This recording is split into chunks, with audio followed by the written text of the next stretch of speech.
바티칸 소식입니다. 세계 최고 권위의 현대미술 행사인 베니스 비엔날레에서 교황청이 특별 전시관인 성자관을 공식 개관했습니다. 이번 전시는 현대 사회의 소음과 속도 속에서 침묵과 경청의 의미를 되새기자는 메시지를 담고 있습니다. 레오 14세 교황이 바티칸에서 이탈리아 루게릭병 협회 관계자들과 환자, 가족, 간병인들을 만나 여러분은 세상의 삶의 진정한 가치를 가르쳐 주고 있다고 말했습니다. 국제 소식입니다. 니카라과에서 가톨릭 교회에 대한 탄압이 계속되고 있습니다. 현지의 한 사제는 정권에 비판적인 설교를 하면 감옥 아니면 추방이라며 다니엘 오르테가 정권 아래에서 교회가 감시와 통제 속에 놓여 있다고 증언했습니다.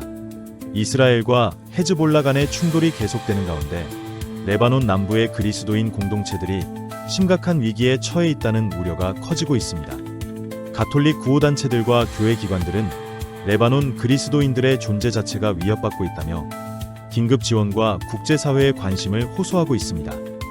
극심한 폭력과 빈곤으로 신음하고 있는 아이티에서 한 프랑스 수녀와 수도 공동체가 가장 가난하고 버려진 아이들을 돌보며 희망의 빛이 되고 있습니다. 이들은 거리의 아이들과 고아, 폭력 피해 아동들에게 음식과 교육, 그리고 신앙 안에서의 돌봄을 제공하며 사명을 이어가고 있습니다. 미국 소식입니다. 미국 가톨릭 주교단이 예수 성심께 미국을 봉헌하기 위한 새로운 영상 자료와 기도 자료를 공개했습니다. 이번 자료는 미국 사회의 분열과 혼란 속에서 신앙과 회개의 정신으로 나라를 예수 성심께 맡기자는 취지로 제작됐습니다. 로드아일랜드의 프로비던스 교구가 여러 본당의 통합과 폐쇄를 공식 발표했습니다.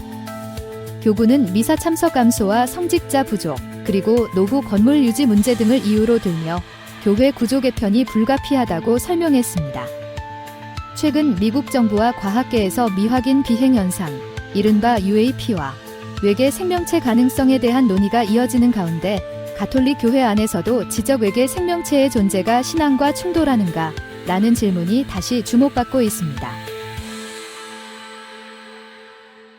이 프로그램은 남가주 성바실 한인성당, 성아그네스 한인천주교회, 성요셉 한인천주교회, 성삼 한인천주교회, 대한장의사 제공입니다.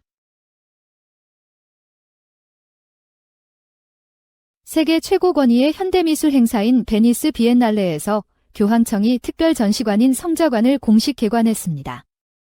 이번 전시는 현대 사회의 소음과 속도 속에서 침묵과 경청의 의미를 되새기자는 메시지를 담고 있습니다. 교황청 문화교육부 장관인 멘도사 추기경은 개관식에서 오늘날 세계가 지나치게 빠르고 시끄러운 문화 속에 살아가고 있다고 지적하며 이번 전시가 다시 듣는 법을 배우기 위한 초대라고 설명했습니다. 특히 그는 최근 레오 14세 교황의 말을 인용하며 삶의 리듬과 창조의 조화를 회복해야 한다고 강조했습니다. 이번 교황청 전시의 제목은 귀는 영혼의 눈이다입니다. 전시는 12세기 독일의 신비가이자 음악가였던 성녀 힐데가르트 폰 빙엔의 영성에서 영감을 받아 기획됐습니다. 전시는 베니스 시내 두 장소에서 진행됩니다. 한 곳은 고요한 수도원 정원이며 다른 한 곳은 복원 중인 성당 공간입니다. 관람객들은 헤드폰을 통해 다양한 음향 작품과 기도, 음악, 자연의 소리를 들으며 깊은 경청의 체험을 하게 됩니다. 특히 이번 전시에는 세계적인 아티스트들도 참여했습니다. 락 가수 패티 스미스를 비롯해 브라이언 이노 등 음악과 현대예술 분야의 유명 인사들이 작품 제작에 함께했습니다. 한편 올해 베니스 비엔날레는 러시아와 이스라엘 전시 참여 문제를 둘러싼 국제적 논란 속에서 개막했습니다. 그러나 교황청은 이번 전시를 통해 정치적 갈등과 소음이 가득한 시대 속에서도 인간의 내면과 영성, 그리고 침묵의 가치를 예술로 증언하겠다는 뜻을 밝혔습니다. 레오 14세 교황이 바티칸에서 이탈리아 루게릭병 협회 관계자들과 환자, 가족, 간병인들을 만나 여러분은 세상의 삶의 진정한 가치를 가르쳐 주고 있다고 말했습니다. 교황은 루게릭병을 앓고 있는 이들이 단순히 도움을 받는 존재가 아니라 오히려 현대사회의 인간 생명의 존엄과 사랑의 의미를 증언하는 예언자 같은 존재라고 강조했습니다. 특히 교황은 병마와 싸우는 환자들과 그 가족들이 보여주는 인내와 헌신, 그리고 서로를 향한 사랑이야말로 오늘날 성과와 효율만을 중시하는 사회가 잃어버린 인간성의 가치를 드러낸다고 말했습니다. 교황은 연설에서 다음과 같이 말했습니다. 삶의 선함과 가치는 질병보다 더 크다.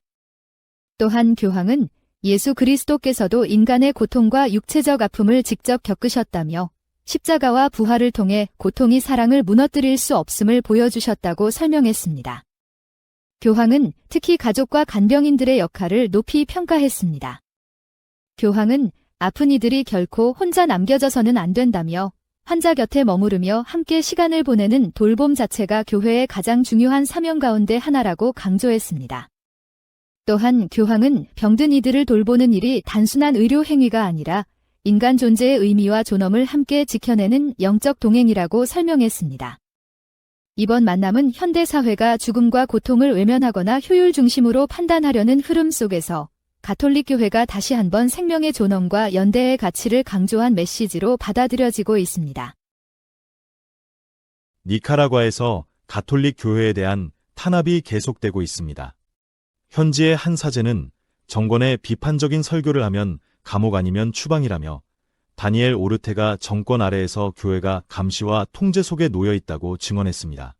EWTN 뉴스에 따르면 익명을 요구한 니카라과의 한 현직 사제는 최근 인터뷰에서 경찰이 매주 주일마다 본당에 찾아와 사제들의 사진을 찍고 이동 경로를 보고받는다고 밝혔습니다. 또한 본당 밖에서 미사를 집전하거나 행사에 참석할 경우에도 사전에 경찰에 장소와 시간을 보고해야 한다고 전했습니다. 이 사제는 강론 중 사회 문제를 언급하는 것조차 매우 위험한 상황이라고 설명했습니다. 정권 비판으로 해석될 경우 체포되거나 해외 추방을 당할 수 있기 때문입니다. 실제로 니카라과에서는 지난 수년간 수많은 성직자와 수도자들이 강제 추방되거나 입국을 거부당했습니다. 특히 니카라과 정부는 2018년 대규모 반정부 시위 이후 가톨릭 교회에 대한 압박을 더욱 강화했습니다. 당시 주교들과 사제들이 정부와 시민사회 사이의 중재 역할에 나섰지만 이후 정권은 교회를 반정부 세력으로 간주하며 감시를 확대해왔습니다. 현재까지 보고된 교회 탄압 사례는 1,000건이 넘는 것으로 알려졌습니다. 인터뷰에 응한 사제는 일부 교구에서는 주교가 해외 추방 상태에 놓여 있어 사제 서품조차 제대로 이루어지지 못하고 있다고 말했습니다. 특히 롤란도 알바레스 주교가 추방된 마타갈파 교구는 가장 심한 감시를 받고 있으며 교구 사제 상당수가 이미 해외로 떠났다고 전했습니다. 또한 니카라과 정부는 성모 행렬과 같은 대규모 신심 행사를 대부분 금지하고 있으며 일부 전통 축제만 관광 목적이라는 이유로 제한적으로 허용하고 있는 것으로 알려졌습니다. 사제는 경찰이 직접 행렬을 강행하면 감옥에 갈 수 있다고 경고했다고 증언했습니다. 경제적 압박도 계속되고 있습니다. 정부는 교회의 해외 지원금 유입을 차단하고 교구와 본당 계좌를 동결했으며 카리타스 니카라과의 법적 지위도 박탈했습니다. 그 결과 본당들은 신자들의 작은 도움에 의존해 운영되고 있다고 현지 성직자는 설명했습니다. 그럼에도 불구하고 니카라과 교회는 희망을 잃지 않고 있다고 사제는 강조했습니다. 그는 교회는 고통받고 있지만 부활하신 그리스도 안에서 희망을 가지고 앞으로 나아가고 있다며 국제사회의 연대와 기도를 요청했습니다. 이스라엘과 헤즈볼라 간의 충돌이 계속되는 가운데 레바논 남부의 그리스도인 공동체들이 심각한 위기에 처해 있다는 우려가 커지고 있습니다. 가톨릭 구호단체들과 교회 기관들은 레바논 그리스도인들의 존재 자체가 위협받고 있다며 긴급 지원과 국제사회의 관심을 호소하고 있습니다. EWTN 뉴스에 따르면 최근 레바논 남부의 여러 기독교 마을들은 교전 지역 한가운데 놓이며 큰 피해를 입었습니다. 교회와 수도원이 파괴되었고 십자가와 성상 같은 그리스도교 상징물들이 훼손되었으며 일부 지역에서는 주민들이 고향을 떠나 피난길에 올라야 했습니다. 특히 현지 교회 관계자들은 많은 그리스도인 가정들이 경제적 어려움과 전쟁의 공포 속에서도 조상 대대로 살아온 땅을 지키겠다는 마음으로 남아있다고 전했습니다. 그러나 계속되는 무력 충돌과 불안정 속에서 공동체 유지 자체가 어려워지고 있다고 설명했습니다. 이에 따라 여러 가톨릭 단체들이 식량과 의약품, 임시 거처 지원에 나섰으며 전쟁으로 파괴된 교회와 학교 재건 계획도 추진하고 있습니다. 또한 국제 가톨릭 네트워크를 통해 레바논 그리스도인들의 현실을 알리고 연대를 요청하는 활동도 이어지고 있습니다. 최근에는 레오 14세 교황도 레바논 남부의 사제들과 화상 통화를 하며 위로의 메시지를 전했습니다. 교황은 평화를 위해 기도하고 있으며 여러분과 함께하고 있다고 말하며 두려움 속에서도 신앙 공동체를 지키고 있는 사제들과 신자들을 격려했습니다. 레바논은 중동에서 가장 오래된 그리스도교 전통을 가진 나라 가운데 하나로 마론파를 중심으로 한 그리스도인 공동체가 국가 형성과 역사에서 중요한 역할을 해왔습니다. 현재 레바논 전체 인구 가운데 상당수가 그리스도인으로 알려져 있지만 경제 위기와 정치 불안, 그리고 반복되는 전쟁으로 인해 해외 이주가 급속히 늘어나고 있습니다. 현지 교회 지도자들은 레바논의 그리스도인들이 사라진다면 이는 단순한 인구 감소가 아니라 중동 전체의 종교적 다양성과 역사적 균형이 무너지는 일이라고 경고했습니다. 또한 국제사회와 전 세계 교회가 레바논 교회를 위해 지속적인 관심과 기도를 보내줄 것을 요청했습니다. 극심한 폭력과 빈곤으로 신음하고 있는 아이티에서 한 프랑스 수녀와 수도 공동체가 가장 가난하고 버려진 아이들을 돌보며 희망의 빛이 되고 있습니다. 이들은 거리의 아이들과 고아, 폭력 피해 아동들에게 음식과 교육, 그리고 신앙 안에서의 돌봄을 제공하며 사명을 이어가고 있습니다. EWTN 뉴스는 최근 아이티에서 활동 중인 한 프랑스 출신 수녀와 그녀의 공동체 이야기를 소개했습니다. 이 공동체는 오랜 세월 동안 아이티의 빈민가와 위험 지역에서 어린이 보호 활동을 해왔으며 특히 가족을 잃거나 거리로 내몰린 아이들에게 집중하고 있다고 전했습니다. 현재 아이티는 갱단 폭력과 정치 불안, 경제 붕괴로 인해 심각한 인도주의 위기를 겪고 있습니다. 수많은 어린이들이 학교에 가지 못하고 있으며 납치와 폭력, 영양실조 위험 속에 살아가고 있습니다. 수녀는 인터뷰에서 아이들은 단순히 가난한 것이 아니라 사랑받지 못하고 있다는 절망 속에 있다고 말했습니다. 이 공동체는 아이들에게 식사를 제공하는 것에 그치지 않고 학교 교육과 심리적 돌봄, 기도 생활까지 함께 나누고 있습니다. 또한 아이들이 거리와 범죄 조직으로부터 벗어나 인간다운 삶을 되찾을 수 있도록 보호시설도 운영하고 있습니다. 파에시 수녀는 특히 아이들에게 가장 필요한 것은 누군가 자신을 포기하지 않았다는 확신이라고 강조했습니다. 파에시 수녀는 하루하루 위험한 상황 속에서도 공동체가 아이들을 위해 남아있는 이유는 그리스도의 사랑을 구체적으로 보여주기 위해서라고 설명했습니다. 아이티의 상황은 최근 더욱 악화되고 있습니다. 수도 포르토프랭스를 중심으로 무장갱단의 영향력이 커지며 병원과 학교, 교회 운영도 어려움을 겪고 있습니다.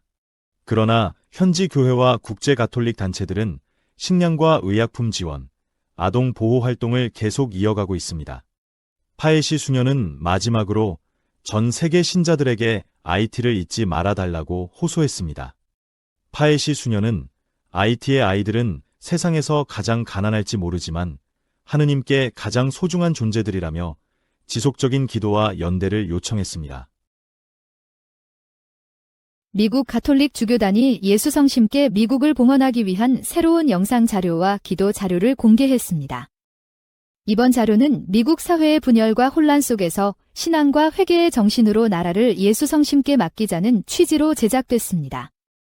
이번 프로젝트에는 알렉산더 샘플 대주교가 직접 참여해 신자들에게 성심 신심의 의미를 설명하고 가정과 본당, 그리고 국가 전체를 예수 성심께 봉헌하도록 권고했습니다. 특히 대주교는 그리스도의 사랑만이 오늘날 미국 사회를 치유할 수 있다고 강조했습니다. 미국 주교단이 공개한 영상 자료에는 예수 성심 신심의 역사와 봉헌 기도의 의미, 그리고 개인과 가정이 실천할 수 있는 구체적인 방법들이 포함되어 있습니다. 또한 본당과 교구 차원에서 공동봉헌 예식을 진행할 수 있도록 기도문과 교육 자료도 함께 제공됐습니다. 예수 성심께 대한 봉헌은 가톨릭 교회 안에서 오랜 전통을 가진 신심 가운데 하나입니다. 19세기 교황 레오 13세는 전 세계를 예수 성심께 봉헌했으며 이후 여러 나라와 교구들이 국가적 차원의 봉헌 예식을 이어왔습니다. 이번 미국 주교단의 자료 공개는 최근 미국 교회 안에서 확산되고 있는 성체 신심과 회개운동의 흐름과도 연결되고 있습니다.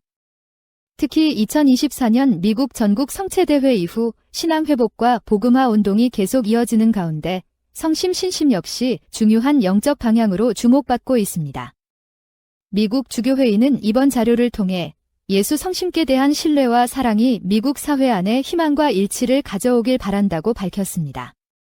또한 신자들에게 개인적인 기도에 머무르지 말고 가정과 공동체 안에서 신앙을 증거하는 삶으로 이어가 달라고 요청했습니다. 로드아일랜드의 프로비던스 교구가 여러 본당의 통합과 폐쇄를 공식 발표했습니다. 교구는 미사 참석 감소와 성직자 부족, 그리고 노후 건물 유지 문제 등을 이유로 들며 교회 구조 개편이 불가피하다고 설명했습니다. 브루스 르반도프스키 주교는 지난 주말 각 본당 미사에서 이번 결정 내용을 발표했습니다. 교구 성명은 사제평의회와 각 본당 사목자, 재정위원회와의 협의를 거쳐 결정이 이루어졌다고 밝혔습니다. 이번 조치에 따라 워런 지역의 세인트 토마스 더 어파슬 본당은 세인트 메어리 옵 더 베이 본당에 통합됩니다. 다만 기존 성당 건물은 계속 미사 장소로 사용될 예정입니다. 교구는 미사 참석 감소와 제한된 사목 활동 상황에서 보다 효과적인 복음화를 위해 새로운 구조가 필요했다고 설명했습니다. 또한 이스트 프로비던스의 세인트 브랜든 본당과 세인트 마사 본당은 하나의 공동 본당인 세인트 브랜든 앤 마사 본당으로 통합됩니다. 두 성당 건물 모두 계속 사용되지만 행정과 사목 운영은 하나로 합쳐집니다. 교구 관계자인 마이클 라비는 두 본당은 이미 지난 3년간 같은 사제를 중심으로 협력해왔으며 함께할 때 더 강한 선교 공동체가 될 수 있다고 판단했다고 설명했습니다. 한편 2008년 설립된 세인트 카테리 테카크위다 공동체는 공식적으로 폐쇄됩니다. 교구는 미사 참석 감소와 담당 사제 은퇴 이후 사목 유지가 어려워졌다고 밝혔으며 해당 건물은 앞으로 새로운 선교 목적을 위해 활용 방안을 검토할 예정이라고 전했습니다. 프로비던스 교구는 최근 사제 인사 이동도 함께 발표하며 교구 전체의 구조 재편을 진행하고 있습니다. 교구 측은 교회의 사명은 변하지 않는다며 복음을 더 효과적으로 전하기 위해 자원을 재배치하고 있다고 강조했습니다. 특히 교구는 이번 결정이 단순한 쇠퇴의 의미만은 아니라고 설명했습니다. 부활 성야 기간 동안 성인 입교자가 증가했고 일부 본당에서는 젊은 신자와 젊은 가정들이 늘어나는 긍정적인 흐름도 나타나고 있다고 밝혔습니다. 미국 교회는 최근 여러 교구에서 본당 통폐합을 진행하고 있습니다. 오클랜드 교구와 피츠버그 교구, 버펄로 교구 등도 사제 부족과 재정 문제, 신자 감소 등으로 비슷한 구조 조정을 이어가고 있습니다. 최근 미국 정부와 과학계에서 미확인 비행 현상, 이른바 UAP와 외계 생명체 가능성에 대한 논의가 이어지는 가운데 가톨릭 교회 안에서도 지적 외계 생명체의 존재가 신앙과 충돌하는가? 라는 질문이 다시 주목받고 있습니다. OSB 뉴스는 최근 여러 가톨릭 사상가들과 천문학자들의 견해를 소개하며 교회는 오래전부터 이 문제를 진지하게 논의해왔다고 전했습니다. 기사에 따르면 가톨릭 교회는 지금까지 외계 생명체의 존재를 공식적으로 부정한 적이 없습니다. 오히려 일부 신학자들과 교회 인사들은 하느님의 창조는 인간만으로 제한될 필요가 없다는 입장을 보여왔습니다. 특히 예수회가 운영하는 바티칸 업저베이터리는 오랫동안 우주와 생명의 가능성에 대한 연구를 이어오고 있습니다. 바티칸 천문대 전 관장이었던 예수회 신부 호세 가브리엘 퓨네스는 2008년 인터뷰에서 우주 안에 다른 지적 존재들이 있을 가능성을 배제할 이유는 없다고 말한 바 있습니다. 그는 다양한 피조물이 존재할 수 있다는 것은 하느님의 자유로운 창조 능력을 제한하지 않는다고 설명했습니다. 또 현재 바티칸 천문대를 이끌고 있는 가이 콘솔메그노 수사는 오래전부터 외계인이 세례를 원한다면 세례를 주겠는가? 라는 질문으로 유명합니다. 그는 과거 인터뷰와 저서를 통해 하느님의 은총은 인간만의 전유물이 아닐 수 있다는 가능성을 언급해 왔습니다. OSB 뉴스는 이번 기사에서 보수 성향의 가톨릭 지식인 로스 다우댓의 견해도 소개했습니다. 그는 가톨릭 신앙은 이미 천사나 영적 존재처럼 보이지 않지만 존재하는 존재들을 받아들이고 있기 때문에 외계 생명체 가능성 자체가 반드시 신앙의 충격은 아니라고 설명했습니다. 다만 실제 외계 지적 존재가 발견될 경우 인간의 구원과 창조에 대한 신학적 질문들이 새롭게 제기될 수 있다고 말했습니다. 가톨릭 신학 안에서는 오래전부터 다른 세계에 대한 논의가 이어져 왔습니다. 중세 신학자 일부는 다른 세계의 존재 가능성을 부정했지만 이후 코페르니쿠스 혁명과 현대 천문학의 발전 이후에는 보다 열린 논의가 이루어졌습니다. 특히 현대 가톨릭 사상에서는 외계 생명체의 존재 가능성이 곧바로 창조론이나 구원론과 충돌하지 않는다는 견해가 많습니다. 일부 신학자들은 그리스도의 구원이 우주 전체에 어떻게 적용될 것인가? 라는 질문까지 탐구하고 있으며 이를 엑소신학, 즉 외계 생명체 신학이라고 부르기도 합니다. 한편 과학계 역시 외계 생명체 탐색을 계속하고 있습니다. 최근에는 화성뿐 아니라 금성과 목성의 위성, 그리고 태양계 밖 행성들에 대한 연구도 활발히 진행되고 있으며 과학자들은 생명체 존재 가능성을 꾸준히 조사하고 있습니다. OSB 뉴스는 마지막으로 가톨릭 교회는 과학적 발견을 두려워하기보다 그것이 인간과 창조에 대한 이해를 어떻게 넓히는지를 고민해 왔다고 전했습니다. 또 외계 생명체가 실제로 발견된다 하더라도 그것은 인간이 하느님의 창조 안에서 더 넓은 우주를 바라보게 만드는 계기가 될 수 있다고 설명했습니다. 지금까지 5월 3주간 가톨릭 뉴스였습니다. 시청해 주셔서 감사합니다.